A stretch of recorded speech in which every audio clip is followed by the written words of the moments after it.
IVF stimulation works on the natural female ovulation process. Three hormones are involved in a feedback loop. A small gland in the brain, called the pituitary, produces a hormone called FSH. FSH does two things. The first is it stimulates the ovary to produce estradiol, and the second to grow egg-containing follicles. When estrogen goes up, a second hormone is released by the brain.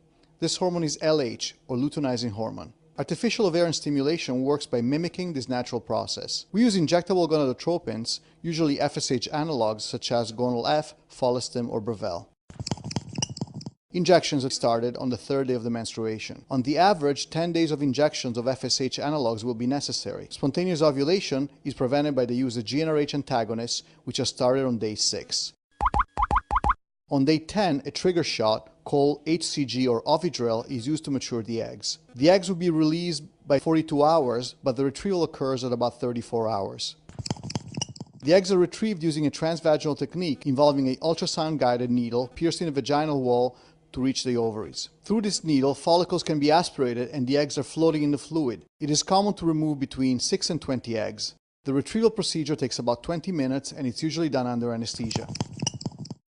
The sperm and the eggs are incubated together at a ratio of about 75,000 to 1 in the culture. It's crowded here.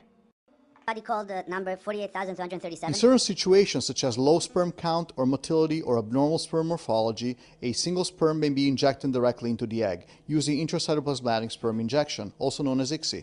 18 hours later, 60% of the eggs will be fertilized and the resulting embryos will show 2 pronuclei. By 48 hours, on day 3, the embryo consists of 6 to 8 cells. Sometimes doctors choose to grow them for 2 additional days. At this stage, on day 5, the embryos are called blastocysts.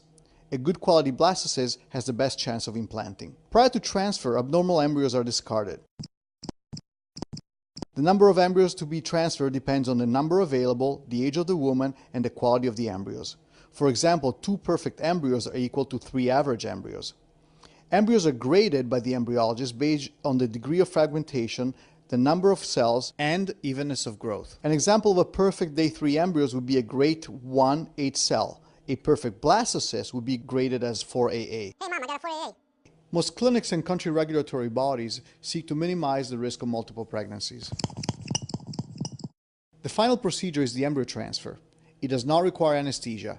It is a very exciting and happy moment when the idea of having a baby starts to feel more real. The embryos judged to be the best are transferred to the patient's uterus through a thin plastic catheter, which goes through the vagina and the cervix. The first successful birth of a test tube baby, Louise Brown, occurred in 1978 in the United Kingdom. 3.5 million IVF babies have been born since then, and each year about 200,000 IVF babies are born worldwide.